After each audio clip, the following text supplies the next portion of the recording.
So let me give you just a quick explanation of what Publius does. Publius is a voter information website. It was the first website in the country that allowed people to find their sample ballots, polling locations, and whether or not they're registered online. So the way it works, this is the modern version of it. You put in your name, pull up your sample ballot. It'll have a map there. Here you can see the clicks. You can look at your congressional districts if you want. And then this one is a primary election, but it goes all the way through. And then here is Candace Miller, Secretary of State, making it official. And this was the lightning strike. Did not expect that this was going to be possible, but it was. What happened? How did I get there? Well, I went to the wrong polling location.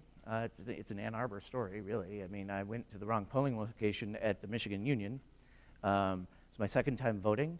I thought that the big friendly signs that said vote here meant you could vote there. And I walked in, and I got to the front of the line, and as is the case in many of our elections, it is run by seniors who are the backbone of democracy. The person that was there at the front of the line, actually, I was not in the book, and I've been all over the world in this sort of crusade and zealotry that I have now about elections and democracy. It's looking back on it, there was no reason he would have known where I should have gone, but he did, because he'd been doing it for a while, and God bless him. He was able to tell me I needed to vote at Kami High. So I got on my bike, and 5 minutes to 8 before the polls closed, I was able to vote second time at community high school. I am the son of a criminal and constitutional law professor. I grew up with this stuff. I would not have been able to come home if I had not voted, just because I went to the wrong place. So channeling that shame, which I think may be part of the social entrepreneurial process, I decided that the injustice that needed to be rectified was not that I wasn't paying attention, but more that how would one find out where they were supposed to vote? And at the time in 1996, it was not so easy. In fact, I went over to the city hall here, started in the Ann Arbor City Hall, and was told, well, we don't have those lists. Why don't you go check at the county office? The county, Washtenaw county office, brought out a map, and it was foam core. It had photocopies, spray painted, with the stick glue on it. It was about twice as big as this, and she pulls it out, and it has black magic marker lines on it. Because I was asking, if I'm standing on this street corner, what ward, precinct, and district is it in? And their answer was, I don't know, you could look on this map. And I said, well, do you have it, could I get a copy of it? And she looked at it, and she said, I don't think it's going to fit in the copying machine. So I was like, well, how else would, my goal here is to try and put some of this information online. And she said, well, you could ask the Secretary of State's office. So I went to the state of Michigan, still fueled by the this should be easier drive.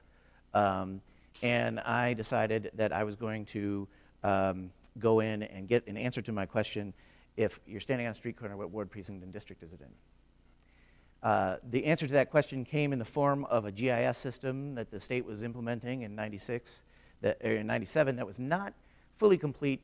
It was 35% done. It had some of the vertices of the local jurisdictions on it, but it was going to cost me $270,000 to get a copy of it, and it wasn't going to have all the jurisdictions on it. And I said, is there any other way we could do this? They said, well, you could ask over at elections and see what they say.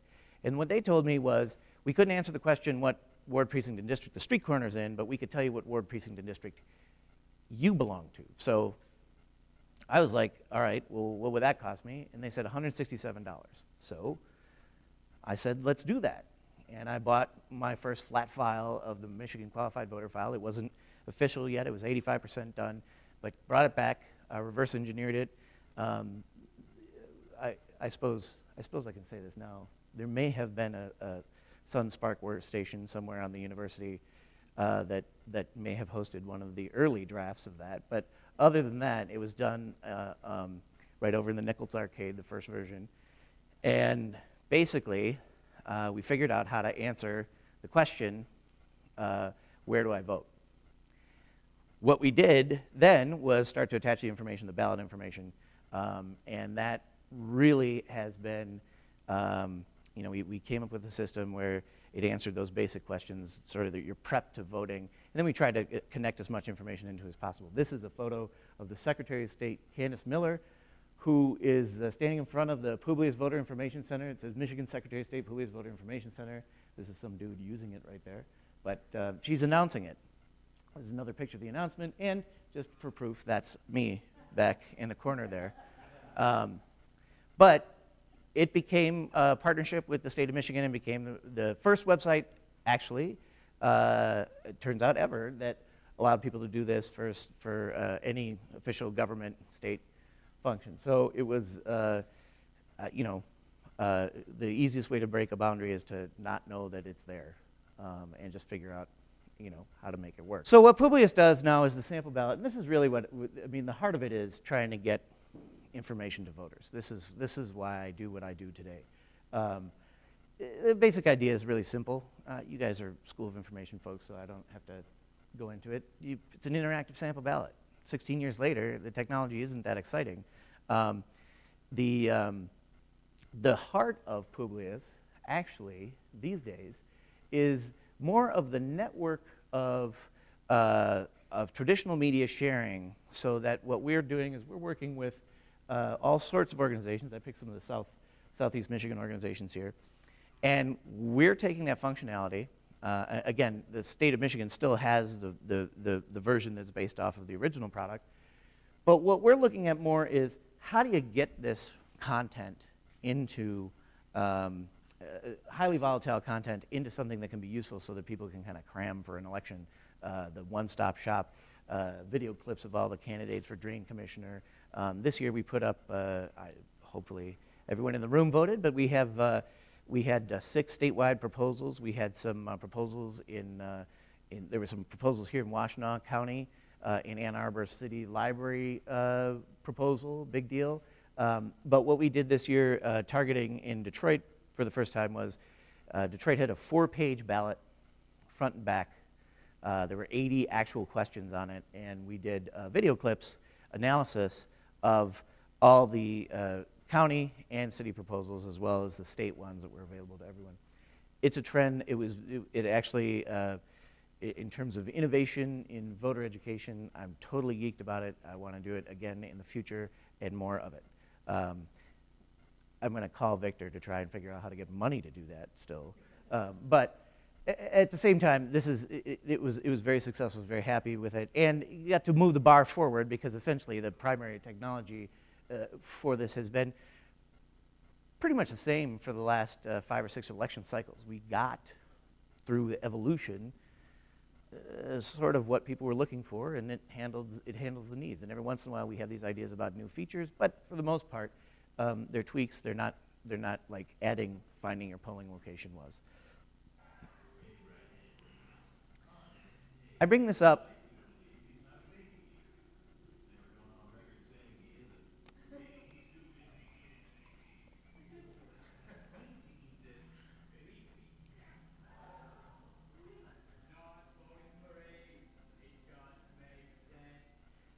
This is something that I use when I talk to young people, but I figured I'd throw it out there because everyone that watched any television during the Citizens United era of Michigan's election this year came across almost this. This is a joke from an old MTV show called Clone High, where they cloned all former presidents, and the class election between JFK and Abe Lincoln was brutal. But the joke here about baby eating has always been in the Publius election lexicon, because it's the most extreme, ridiculous assertion.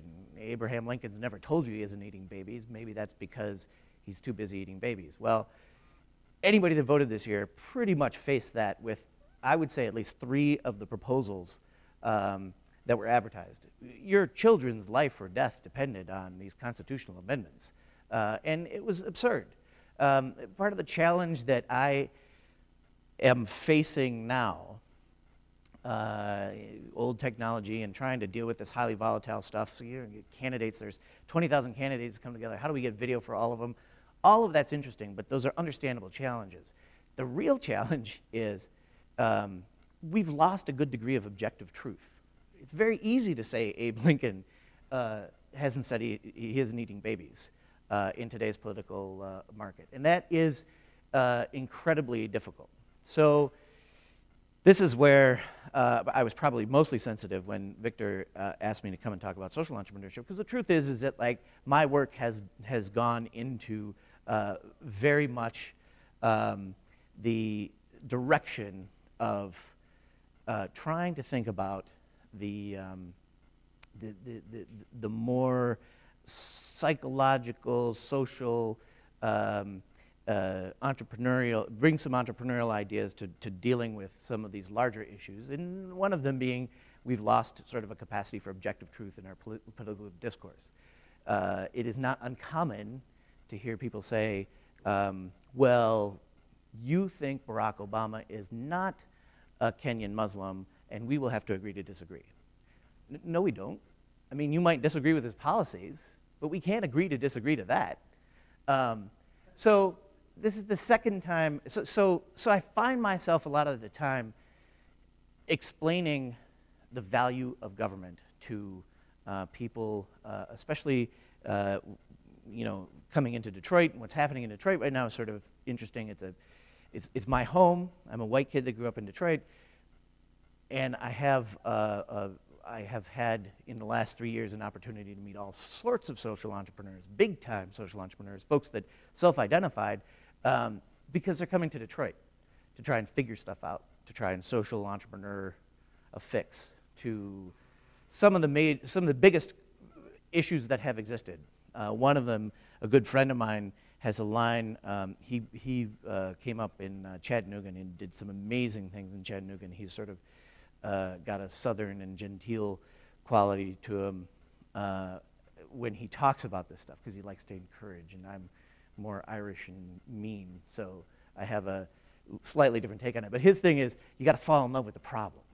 And I'm like, well, for me it was you just got to be really annoyed by the problem and really hate it. Either way, you got to touch into those passions in order to stay motivated. It's resolve that's at the heart of the social entrepreneurship model. You just got to keep plugging away. And in fact, I put the commode up there, and this is the second time I've done this, that both times, for whatever reason, I imagined the presentation being more on this level, so I'm pointing at a commode here and not standing under one, which I have to think through. But I spend a lot of time talking to folks. I have found myself in the position of being the local, either curmudgeon or encourager, if you will, of trying to get people involved and engaged in the failed system that is Detroit city government. So while we do have fantastic stuff that's happening in Detroit right now in relation to people being able to, beg, borrow, and steal and buy a warehouse and do and plumb ideas like sleeping bags that turn into coats for homeless folks, which are all fantastic. The trick is that we've got a lot of people that are not registered to vote in Detroit because the car insurance is too high, or they don't really see the value in it, or paying attention to elections in Detroit is just, Detroit's so corrupt, it's not. And you get people blowing off the value of government. So the commode's up here for this reason. When I try and explain to folks the value of government, and try and find certain metaphors, I probably, for this audience, could have used the internet, because you're probably all aware of why and how, through the evolution of DARPA and everything, that the government, it wouldn't have happened without the government.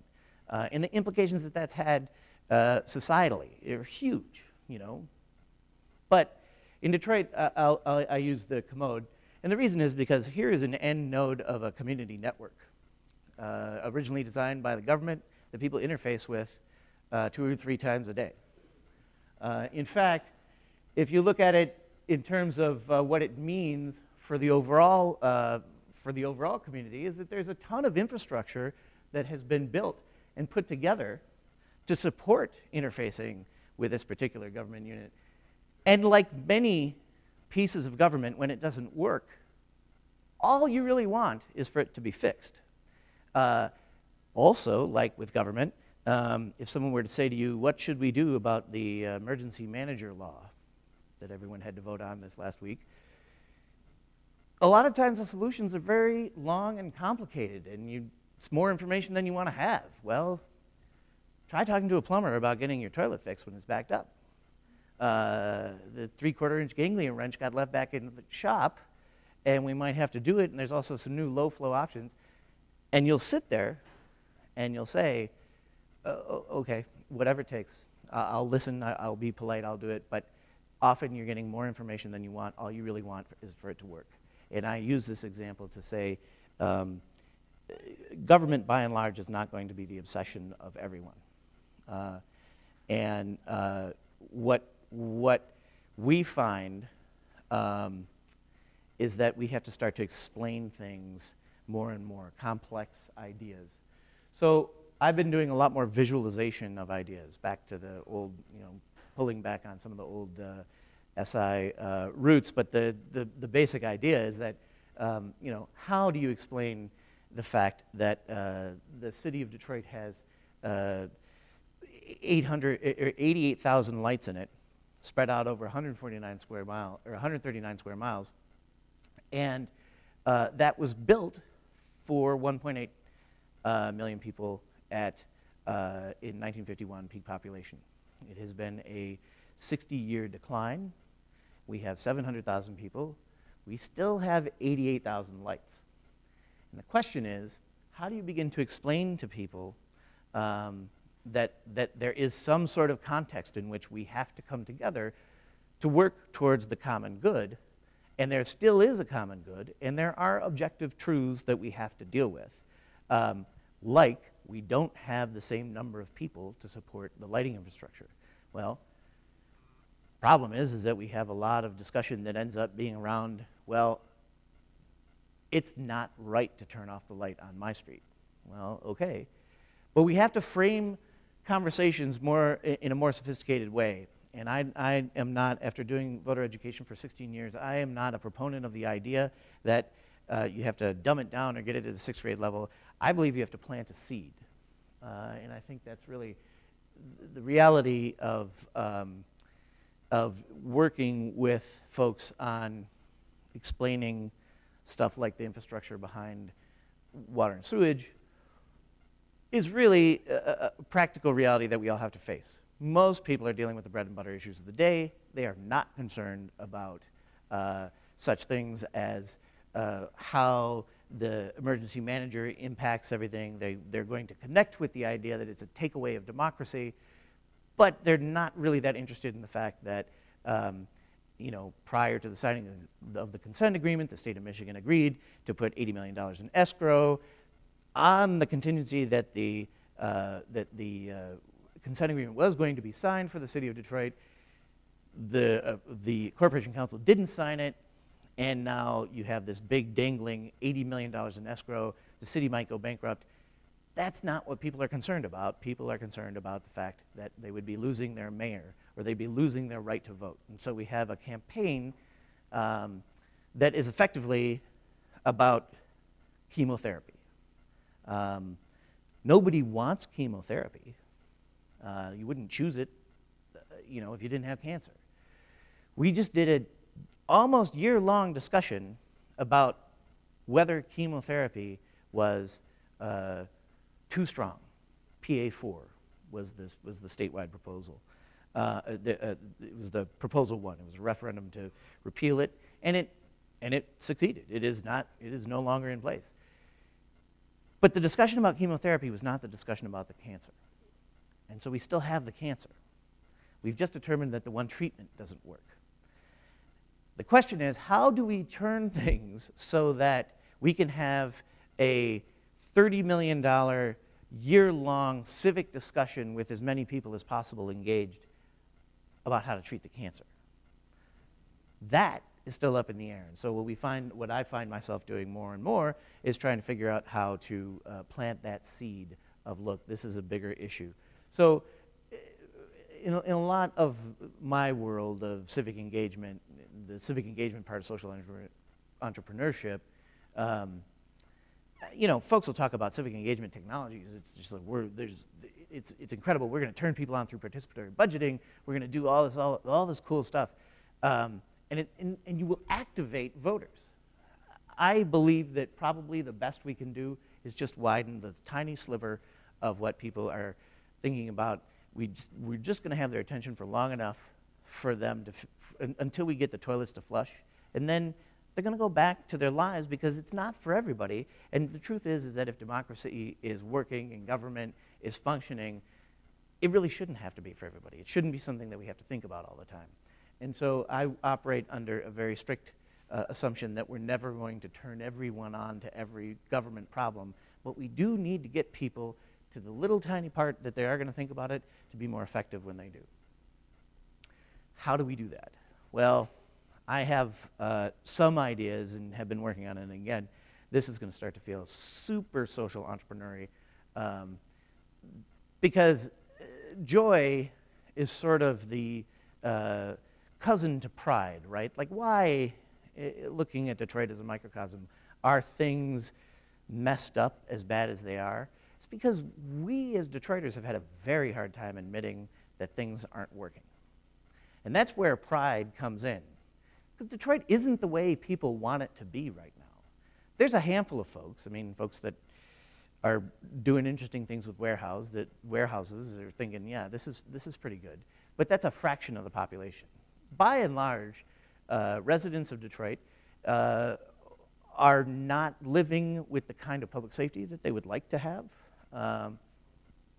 The economy is not the way it needs to be. So the question is, how did it get there? And the problem is pride is at least as much of the problem, because I can say that to another Detroiter because I grew up there and I have standing, but we'll get mad if anybody else comes in and says it, you know. And so the question is, how do we start to unpack that? And I have more and more been leaning towards the cousin of pride, that is joy, as a way of getting people excited and engaged in the civic space. In example, I have an example that, I have a positive and negative example. I'll start with the negative one. Probably the best thing that could have happened to the major urban center that is just outside of Ann Arbor would have been winning the World Series. You would have seen an incredible confluence of enthusiasm, connecting with public-private partnerships and all sorts of cool stuff. I'm sure that you guys have heard some of it. It would have been great for the city. It didn't happen, so it doesn't work. But joy would have been a component of why we would have thought to reinvest. Here's another example. This I'm going to go back here. This person right here is experiencing joy. He's a friend of mine and also a total history nerd. And he's standing in front of a big sign that is for the Nain Rouge, which is, this is an event. It's a relatively new event. It's on its third year. It's a catharsis ceremony. It's an old school sort of the kind of thing that gets done in South America and Africa and in Europe. But the idea here is that the embodiment of everything that holds us back shows up to taunt us, and through positivity, it is shunned away. It's the Nain leaves because he can't stand how positive everybody is about Detroit. It's been pretty big. I mean, 3,000 people last year, and the theme actually was around, those of you that voted on Prop 1, the Nain Rouge is the emergency manager. That's why he was in the suit. It was sort of a 1% riff, but the idea is that he came in and announced he was taking over. Now, the folks that were participating in this, did they know that this was going to have a little bit of political overtone? This is not really political overtone. We just kind of snuck it in there, right? I mean, like, now we're talking about the emergency manager in a way that you gotta know in order to get the joke. The Nain commentary that accompanied this was basically, he got up and gave a speech there's several recordings of it online, but the basic gist of the speech is that every time you treat your neighbors badly, every time you don't vote, every time you litter, every time you commit a crime, I win. And, you know, and then the crowd ends up rejecting that. We had kids from the Mosaic Youth Theater actually came up and got rid of the name at the end. But the point is that you might have to start to not use technology, and I say this as somebody that started using technology thinking if you build it, they will come. You might have to start sort of flipping around the other way and connecting with people and getting people that would be all excited. I mean, like, all these people are excited to dress up weird. I mean, I'm not telling you guys anything. You live in Ann Arbor, you know people will do that for whatever, but it doesn't necessarily mean anything. But if you start to channel a little bit of investment in the civic space into it, we're seeing very positive results. In fact, voter registration is going to be part of this festival next time. So, you know, I mean, that's where we're headed. I thought maybe I would close on this because thinking about the social entrepreneurship angle here is something that I really haven't done that much of. If there was one thing that I have learned in the sort of period of time, I've been more reflective on it since Victor asked me than I have in a long time. I find myself a lot of the time talking to folks that don't, that have ideas that aren't going to be sustainable by any way other than sort of an infusion of external cash from a benevolent or tolerant benefactor, right? Not everybody's passion play is a moneymaker. And part of it is the snowflake is here because one of the more important lessons, and I don't want to steal it right from Fight Club, but you are not a beautiful and unique snowflake. And not every one of your ideas is great. That, in fact, I tend to follow more of the, to use another movie reference, more of the Kaiser Soze, Usual Suspects. You have to show these people of will what will really is. You have to be have more resolve and be more dogged and use guile and moxie when necessary to get something done in the social entrepreneurial space. It's not all easy and fun. Seems that way in the first 6 months when you're trying it, but after a while, you start to realize that if you're going to turn a career into it, if you're going to do it for 5 or 10 years, you're going to have to get paid at some point. And so I think the future of social entrepreneurship is getting past this idea that every idea is a beautiful and unique idea to an idea where it's the rough and tumble, durable ideas that get us past. Now, coincidentally here, I thought this was a big, you know, that was my commentary about social entrepreneurship, that 15 years later, after Victor's class, I would come and I would say, Victor, you were right, which I do think that the money part is really, really important. But that being said, as I was putting this together, I realized that accidentally, the logo for my organization does kind of look like a snowflake. So I can't really claim to be completely independent of some of that kind of optimism. That's it. Thank you very much.